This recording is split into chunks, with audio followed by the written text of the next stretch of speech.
The world is a global village. And that's because information travels beyond boundaries. And on This Morning on ITV, we guarantee unbiased analysis on topical issues that will educate you, entertain you. So join us. Join us. Join us. Join us. Join us. Join us.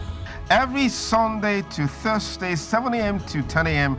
on your ultimate news and current affairs program on television, This Morning on ITV, TMR. Join us! Well, the program is still This Morning on ITV. I told you that we are going to look at something quite an issue, talking about the contemplation that Nigeria is making, Nigeria as a nation making to exit from some international organizations. It was about 6-7 days ago where by the Honorable Minister of Finance, Mrs. Kemi Adeosun, that she informed that about 90 international organizations, the ones being considered by the federal government that Nigeria is going to exit from. And these are international organizations that for quite some time now, Nigeria as a nation has been a member of these organizations. And she also informed that Nigeria spends about 70 to 90 million US dollars per annum. And this is quite worrisome, getting to know that we have issues, issues that borders on development, issues that borders on non-payment of salaries, and also some other very, very important issues that need attention in our country. Well, be that as it may now, once we have issues like this, you can be rest assured that people will always come out to make their reservations, either in support of it or not in support of it. Well, to do this today, we're privileged to have architect Thaddeus Irabo, and also we're expecting Dr. Osahon Amayo to also join us on this segment. Architect, welcome to this program this morning on Thank you very much. Yeah, and also, okay, we're also going to be looking at the implications of exiting these international organizations, and also see the prospects too, because according to Mrs. Kemi Adeosun, she said that there are certainly no implications, but rather there are prospects. So we're going to be looking at all that. And also, we'll also see the full list of some of these international organizations that Nigeria is going to be exiting from. Now, Thaddeus Irabo, when you heard this, how did you feel? Are you in support of it, or you are totally against it? I won't say I'm totally against it. I'll say in every action you see, there is always an opposite side of it. But the truth of the matter is that over a time, since this administration came into power, we've had a lot of negative backlash in our decisions. No, why you saying so? I will get there. First, immediately this administration came in, we came out with the fact that Nigeria is broke, Nigeria is corrupt, and that had a lot of effect in our economy. A lot of foreign investors started leaving the country, knowing that, okay, these people are corrupt, these people, they said they don't have money. And at the end of the day, we started having a lot of multinational companies exiting the country, going to neighboring countries that are able to tell the world that they are balanced and they know what they are doing. Because if you are exiting this, we all know that Nigeria is a giant of Africa. For you to be a giant, there are other organizations that must look up to you. Other African countries must look up to you. Because you see that whenever there is crisis in neighboring country, you see Nigeria going out to play the role of a big brother. Yeah. And having all these organizations or being a member of all these organizations, it gives you an edge. Because you can't be a big brother and you are running into your shares. Who takes care of the little Africa countries that have little population? Because the negative effect of exiting this is that you are already sending a message to the international community that, because the reason she gave was that we are broke, that we don't have money, that we can't keep paying this money. Yeah, but and once you give that impression, nobody will want to come and invest his money in that kind of economy. Yeah, but let us also look at the positive effect of I will get there. Now, we are talking about 70 million US dollars per annum. That is colossal. That is huge. Now, let's consider channeling that into road construction, paying of salaries, and of course providing some other basic amenities. So are we saying that this is not good? Okay, let's look at it this way. For the first time, the country budgeted over 7 trillion as budget for 1 year, which is it 2017. As we speak right now, it's just 10% of that money that have been released to the agencies that will fix road, the same agencies that will do education, the same agencies that will fix our healthcare. So it's not about that we don't actually have money. It's the way and manner we are going about it. That's where we are having issues. The year is almost winding up, and you've not even used part of your budget. And we are submitting another budget in November. But it's supposed to be this October. This October. So what now happened to the budget that have been approved? Go and meet our legislative. Go and meet them. You hear that they will tell you, okay, the budget that they pass into law that have not taken effect. They've not started spending the money.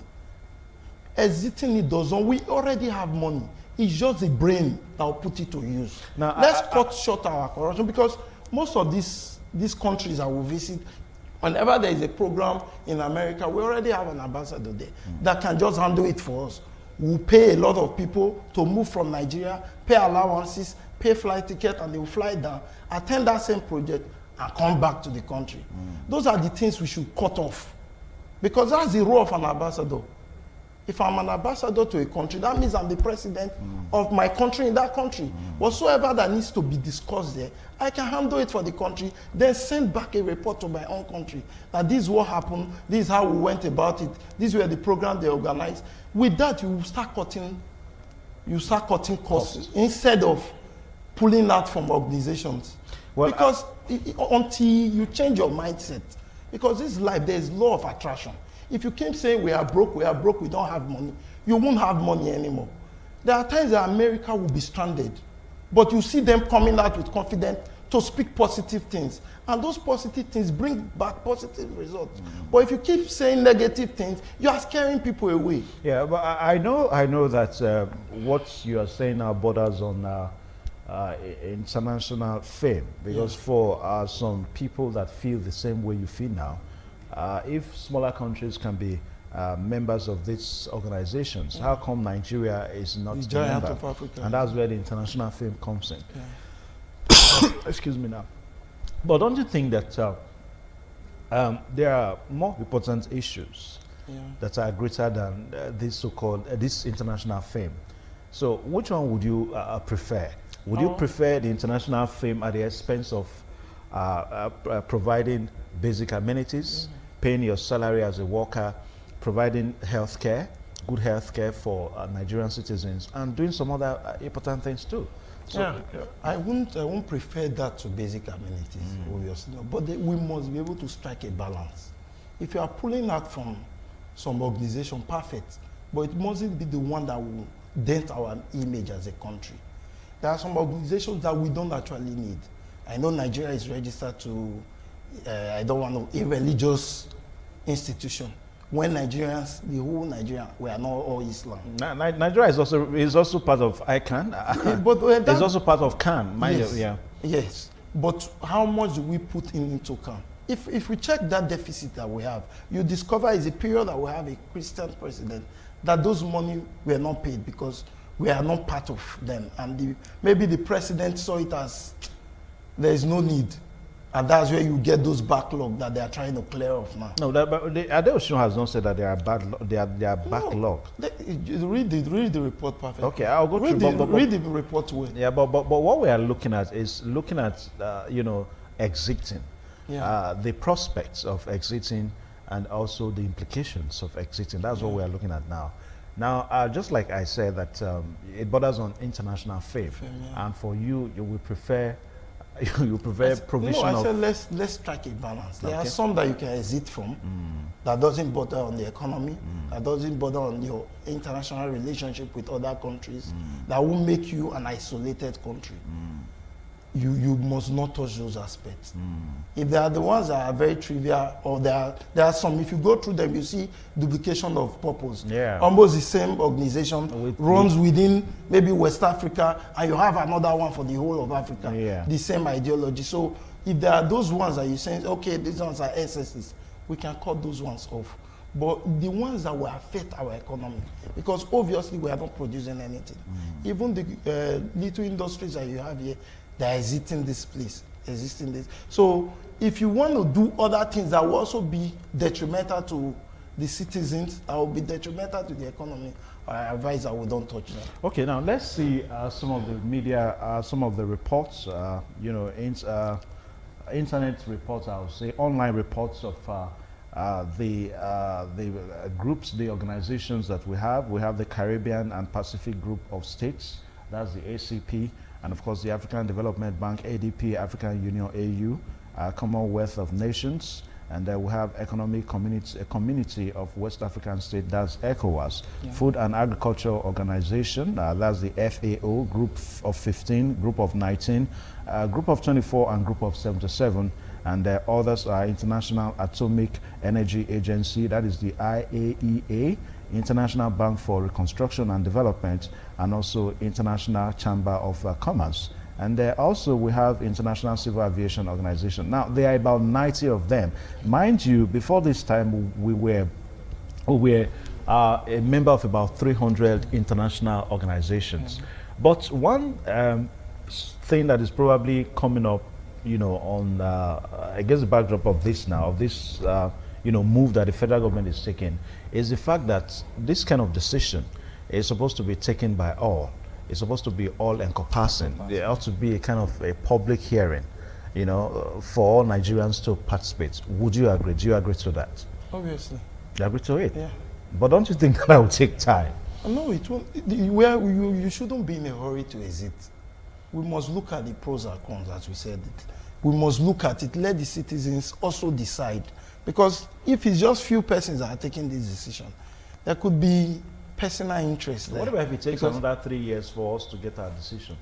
If we are serious, we don't need to wait for another 3 years. We don't need to. It's just to sample opinion. It's not everybody that will come and make decision. Sample opinion in each of the geopolitical zones. Yeah. Pick the leadership there. Let them discuss among themselves. Let them look at the advantages and the disadvantages of this organization before we make informed decision. Okay, but what do you make of the fact that, because let's look at some of the organizations. Take, for example, the ECOWAS organization, the Economic Community of West African States. Now, if Nigeria really exits from this international organization, we're looking at, there are some businessmen in this country today that owns the ECOWAS passports. So is that not going to have effects on the economy of this nation? I'm just trying to think aloud here. That's exactly what I said. ECOWAS is a no-no for any country, because there are a lot of persons that have moved after the shore of this country that are Nigerians, that are doing business outside Nigeria. And these persons, every day they go around, and because they are part of ECOWAS, they have that coverage on their business. So we mustn't be selfish as a government, because you also have citizens that are also determining the things that happen in this country. You can't rule out the importance of, for example, Dangote. He has business in all these places that are fellow ECOWAS members. Yeah. So what will happen if you pull out because you are paying this? As a country, you need to cater for your citizens. It's not for you, but it's for your citizens. Create that atmosphere that will favor their business, that will favor that will safeguard their life and their property. That's the number one role of government. It's not even the basic amenity, it's the life of your citizens. And the issue of African Union, AU is also mentioned here. Nigeria has been a big brother of the AU. So if Nigeria pulls out of AU, that is probably going to raise the question one more time. The big brotherness in us. I think if you look at the ones they even pick, they are so important to us that you can't even play with them.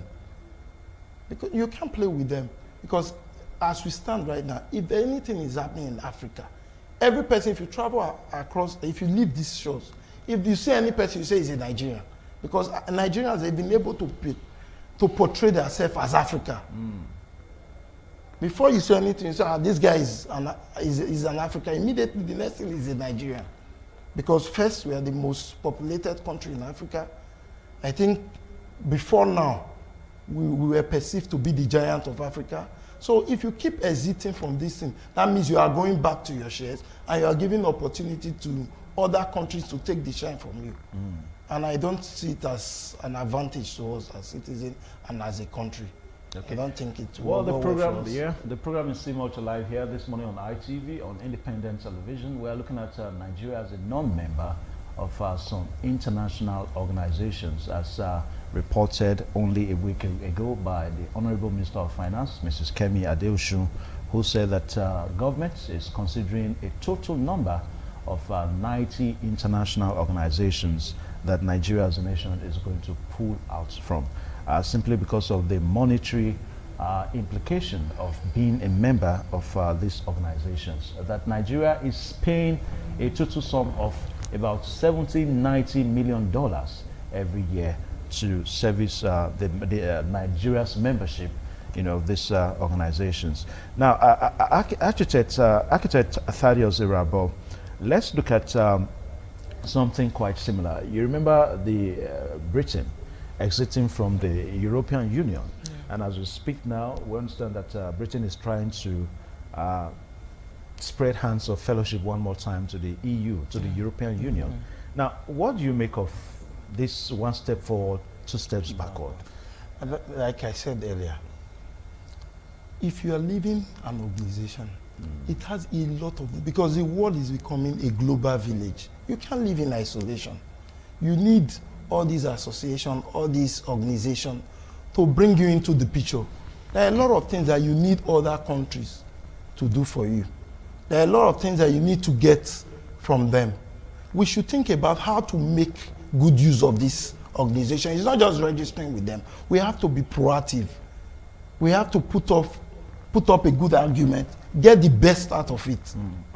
Because you can be registered to an organization and you just be an ordinary member, or just paying the money just to remain there, and you are not making good use of it. That's what I said before, because we also have ambassadors in this place. Task them. Let them bring results. Let there be profit. If you are investing, we should look at it as a business. If I'm paying to be a member of, for example, the Institute of NIE, the Institute of Architects in Nigeria, I should also look at what do I get if I'm a member of this organization? What do I stand to benefit? But if you see that, okay, there is nothing to benefit there, you can pull out from those organizations. But until you explore, you don't just sit down because of money, okay, I'm paying this, I don't want to pay anymore. But also look at what will happen if you leave. Because you just said something. The UK, they were part of this organization. They were a part of EU. They said, okay, we want to leave, we want to be on our own. But later, when they saw it, they said, okay, we need to go back again. No, they are willing to partner with the EU His now. partner is also going back. Yeah. So that's the same thing. It's just like nobody wants to say, okay, I just made a mistake and I'll just jump back. It's a way of coming back. You first of all stretch hand of fellowship to them. By the time you guys have started doing business, before you know, you can even do that. You tie those ones up behind and they are part of them again. So we must look at it holistically before we make any decision. Yeah, but what do you make of Nigerian government, making reactions to, at times that we're even sanctioned? At times when some issues are not well handled, you have these organizations sanctioning Nigeria. But this time, Nigeria is willing to leave. So when you have sanctions come in, you have people reacting and all that. So what do you make in all of this as we wrap up now? Yeah, that's what we say. As a sovereign nation, you are registered to certain organizations. Every organization have their rules, except the leadership wants to have that dictatorship tendency. Like, okay, because I don't want anybody to sanction me, I'll rather stay on my own and have total control of my people without anybody crying to international organization to sanction us. Because if you look at it, the move is strictly political.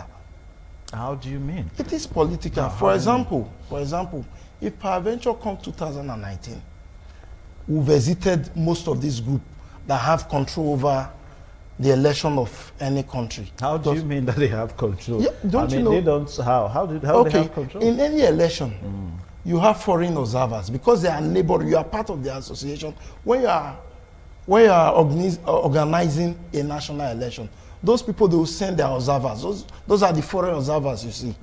Because they are part of it. They want to ensure there is peace in your place. Because whenever there is no peace, they will have to, the money that you've been paying will be used to resolve or to bring about peace in your place. So at least you have to caution everything to ensure that you don't end up wasting the money that you are saving for peace. Most of these organizations, you see, is coexistent between these places. We must maintain we must ensure there is peace across Africa, or we must ensure there is peace across the world. That's why you register in most of these organizations. And you pay those money to ensure that whenever there is crisis in any place, you go there with the money. Instead of soliciting for funds, you already have a treasury that you just send your members there. and you send your members to go and push up peace. So for any election, when you are approaching any general election, those countries, they send their observers down to the place. Yeah, but they only come to observe. They don't determine the outcome of the election. But if there are malpractices, if there are obvious ringing, if there are forceful deprivation of other things during the election, they will come out to tell you the election was not free and fair. That alone have already sent a message to the international community. So whenever there is crisis, they know who to hold responsible. But when there is no international observers, there are no observers at all. You can do or not do in your area. So are you saying that this move is predetermined? You see, for you to make anything, you have to look at everything that revolves around that move. Yeah. No, because if you have to look at it, the world is all about politics. Your daily runs in this life. If you wake up in the morning, the way you manage your house, you play politics in your own house. Your decisions are influenced by your interest. So Yeah, until they come out, money just telling us that it's too much, it's too expensive for us to maintain.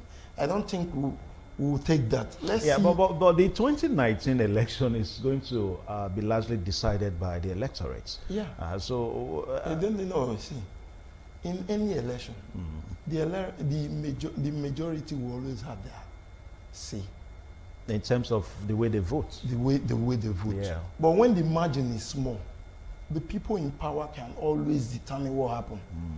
When the margin is small, if it's 60-40, you are sure that if the person that is in power is the one having 40, you are sure he's going to override that result. But when it's a landslide victory, that's when you just say, okay, people will just say, I give you the victory. But don't you think that politics probably is changing in Africa? I mean, recently we saw in Kenya, whereby the incumbents won the election. And even the international organizations said that the election was peaceful and everything. But at the end of the day, the same country's judiciary overruled on the results of that, election, and upturned the results and said that the election was cancelled. So I think this should kind of give us some confidence in the way politics are being played in Africa and in the way results are turning out in our politics in Africa. Yeah, obviously, with what happened in 2015, that would have deepened our democracy. The incumbent president would have announced that result because there were a lot of electoral malpractices. But the international organizations, did they say so? In the whole of Kano, where you have how many registered voters, and the bulk of them, almost 50% are illiterate. They could use card reader and they got that victory. And they got those results. Nobody was there was no void vote. There were no people that the card reader didn't capture, when even the president struggled for over 45 minutes. And the result came out almost by evening, over 2 million votes. Where in places like Bayelsa, where you have only 600,000 votes, you have a lot of persons disenfranchised because the card reader didn't capture them. And in another place where you have over 2 million votes, the card reader worked perfectly. So, but the government in power then said, okay, let's have it because that's the only way you deepen your democracy. In America, it's Democrat for 8 years, the Republican for 8 years. That's how democracy should run. If you are tired of this set of government and you want change, There you have the change. Then you test the other side. When you also see, okay, this one is unfavorable, you go back to that. It's just human. It's just human. But in Nigeria, it's not like that. Every person wants to remain there. You saw what happened in Edo State some couple of months ago. What happened? Let's not go there. No, what happened? Let's not go there. No, what happened now? That there was no election, that the result did not come? The results were basically written. The Results were written. Even the recounting, That's- even the that's- recounting that's in an the tribunal allegation. saw That's that an it was allegation, yeah. no, it wasn't an No, allegation. that's an allegation. Because That you means counted we saw- no, you counted some word, and you saw that the result differs from what INEC presented. Yeah, but at the end of the day, we saw everything. We saw the results. Even the case went to court. We saw the Yes, outcome of that's the case. that's why I And said that laid the whole issue no, to Supreme rest. Court is always But Supreme Court- the final destination. Yeah, but Supreme Right? Court also upheld the results. No, Supreme Court don't look at the results. No, They look at the case. let us not digress now. Okay, Architects, because that's a settled matter as far as yeah, that's what I'm that saying. But election what is I'm trying concerned. to say is that they didn't look at Yeah. the case itself. It was stroke of. Let us leave that there so that we don't digress. No, now, on a very final note, you are saying that that you don't support the move of exiting, Yeah, and I also don't. that Because even if we have to exit, there should be a referendum. Yeah. You know, so that all we have is say as far as that that move is concerned. Yeah. Now, if we eventually exit, are you really saying that there are not going to be any gains at all? There are a lot of gains. At least she already said that Yeah. we'll be saving like 70 to 100 $90 million, dollars yeah. every year. That's already gain. But where is the money channel to? Those are the things that we've seen. We'll be seeing on the news, on the pages of our newspaper, that EFCC recovers so trillion of naira. If you convert it, it's almost equivalent to our budget for a year. And we are still borrowing to fund our budget. Those are the things that we should look at for. If we even exit from this thing and the money is coming out, are we going to see this money? Is the money going to be used? Those are the questions that we should ask ourselves. Because if we have recovered a lot of billions from the previous administration, according to them, and we are not seeing the money, what happened to this one? Even if we exit, are we still going to see the money? Will our roads be better? Will the health centers be better? Will our school be better? As soon they just call off strike because of non-payment, and there was an agreement. It's a provisional call off that, okay, let's just go back first. Yeah, Let's but see there's an what happens. agreement. There's an agreement. Yeah, so but we know how this agreement will always go. anyway, let's leave that for another day. I think this will have to draw the curtain on this discussion segment now, so that other segments of this program can come your way. Architect Irabel, thank you so much for joining us on this program. Thank you, sir. This morning. The program is still alive here in Benin City this morning on ITV, Wednesday's edition with Evan Sunokuge. We'll take a short pause now and I'll be right back. This is ITV. Certainly the best.